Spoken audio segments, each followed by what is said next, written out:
So there's several different ways to do pool design, and it depends on really it depends on the coping material that you're using.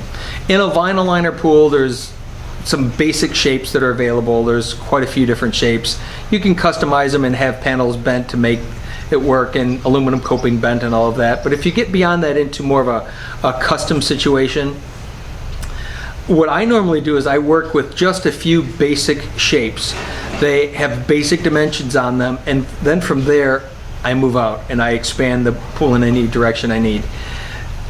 More often than not, I use just 2 or 3 what I would consider templates.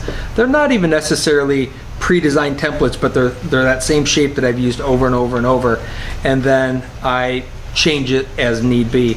And that seems to work because of the freeform style. I don't have to start with 100 different shapes and whittle it down to which shapes I would use. I can start with that overall visually nice shape and then work from there. We pull the sun shelves off of there and position the spas and the waterfalls and the grottos and all of those things off of that basic shape.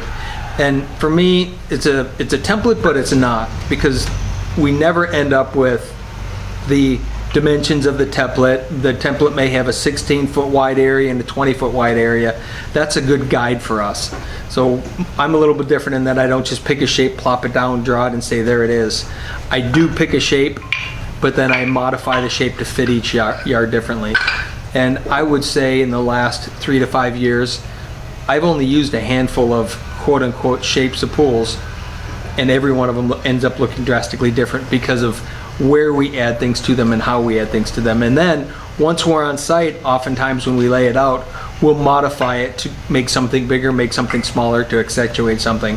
So we're not real hardcore in terms of having to have all our dimensions and all of our swing points. If you're using a material like a cement coping, a pre-made cement coping that only has 8-foot, 9-foot, 10-foot radiuses, then you have to have all those radiuses exact for them to fit.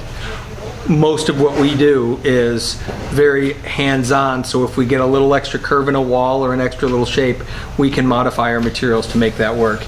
And that, again, speaks to being on the job and making those modifications as you go versus building a print and handing it off to a subcontractor. If you do that, the subcontractor, you really have to work from a print. But in our case, because we are our own subcontractor, we can modify as we go, and the net result is it's a little more fluid, it's a little more loosey-goosey, organic, and that's just part of the style that we do and people tend to enjoy.